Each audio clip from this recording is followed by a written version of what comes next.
আমরা বিএনপির আগের সেই চেহারা দেখতে চাই না। তাহলে আওয়ামী লীগ বিএনপির মধ্যে পার্থক্য খুঁজে পাওয়া যাবে না। এই ছাত্রদের আন্দোলন এর ভয়াবহতা থেকে, ছাত্রদের দেশপ্রেম থেকে শিক্ষা নিতে হবে।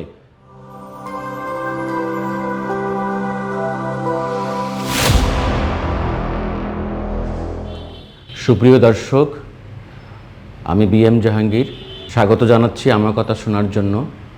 যারা এই মুহূর্তে আমার ভিডিও দেখছেন তাদের প্রতি বিশেষভাবে কৃতজ্ঞ।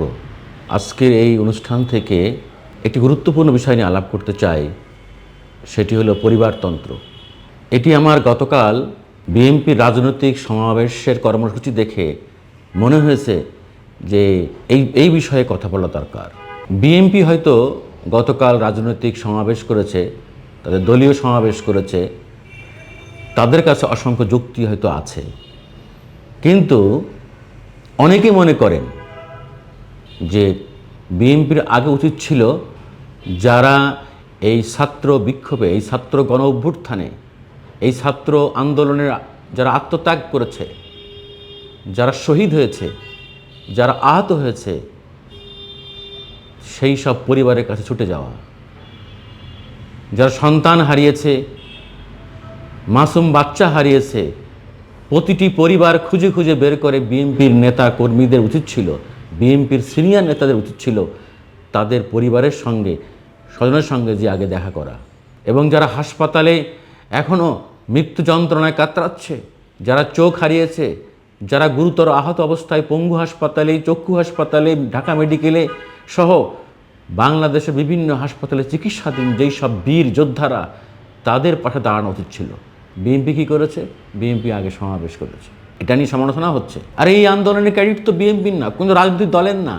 এই আন্দোলনের সম্পূর্ণ ক্রেডিট শিক্ষার্থীদের, যাদেরকে আমরা বলেছিলাম যে ফার্মের সন্তান, তারা দেখিয়ে দিয়েছে যে তাদের দেশপ্রেম কত উচ্চ শিখরে।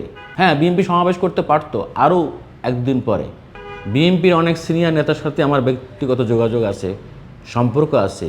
বিশেষ করে বিএনপির মহাসচিব ফখরুল ইসলাম আলমগীর সাহেবের সঙ্গে আমার যোগাযোগ আছে, পরিচিতি আছে। উনি একজন সজ্জন মানুষ, ভালো মানুষ।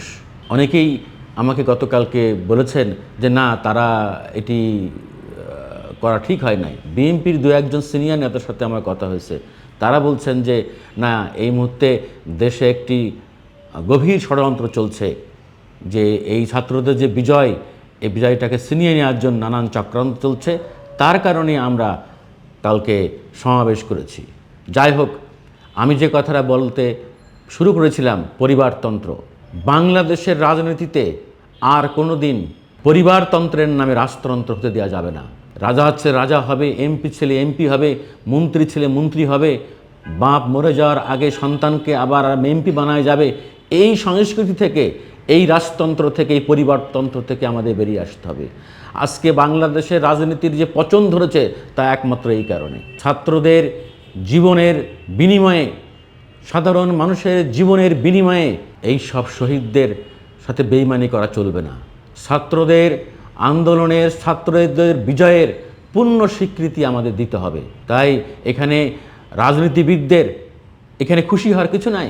আমি বলবো যে বাংলাদেশে ঘরে ঘরে যে পরিবারতন্ত্রের নামে রাজতন্ত্রের সংস্কৃতি চালু আছে, সেই সংস্কৃতি থেকে বেরিয়ে আসতে হবে।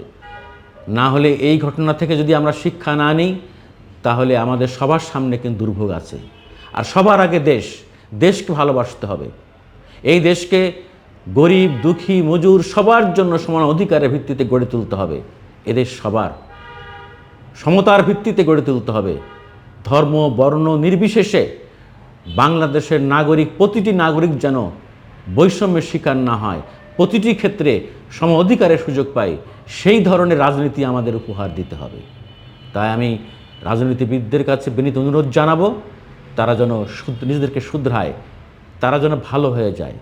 এই যে ক্ষমতায় আসলে বিএনপি হয়তো মনে করতেছে এখন যে আমরা তো ক্ষমতার দ্বার প্রান্তে, আমরা বিএনপির আগের সেই চেহারা দেখতে চাই না। তাহলে আওয়ামী লীগ বিএনপির মধ্যে পার্থক্য খুঁজে পাওয়া যাবে না। বাংলাদেশের মানুষ এই দুই বড় দলের শোষণ দেখেছে, শাসন দেখেছে। বিএনপিকেও তার অতীতের ভুল থেকে শিক্ষা নিতে হবে।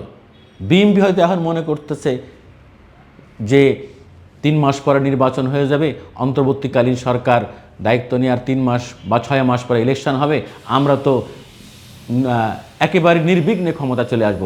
হ্যাঁ, মানুষ তো স্বভাবতেই বিএনপিকে ভোট দিবে, এটাই ক্ষোভের ভোট হোক আর যে হোক। কিন্তু বিএনপিকে মনে রাখতে হবে, তারা আগে যেভাবে রাজনীতি করেছে, তারা আগে যেভাবে দেশ শাসন করেছে, ওই নীতিতে দেশ শাসন করলে তারাও ক্ষমতায় থাকতে পারবে না। এই ছাত্রদের আন্দোলন এর ভয়াবহতা থেকে, ছাত্রদের দেশপ্রেম থেকে শিক্ষা নিতে হবে, তা না হলে তাদেরকেও বিদায় নিতে হবে।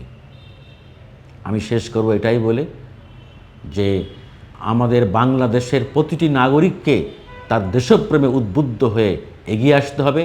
আমরা এই ছাত্র জনতার গণ অভ্যুত্থানে যারা শহীদ হয়েছে, যারা হতাহত হয়েছে, তাদের পাশে আমাদের দাঁড়াতে হবে। এখানে শেষ করছি, আবার কোনো বিষয় নিয়ে আপনাদের মুখোমুখি হব। আল্লাহ হাফেজ।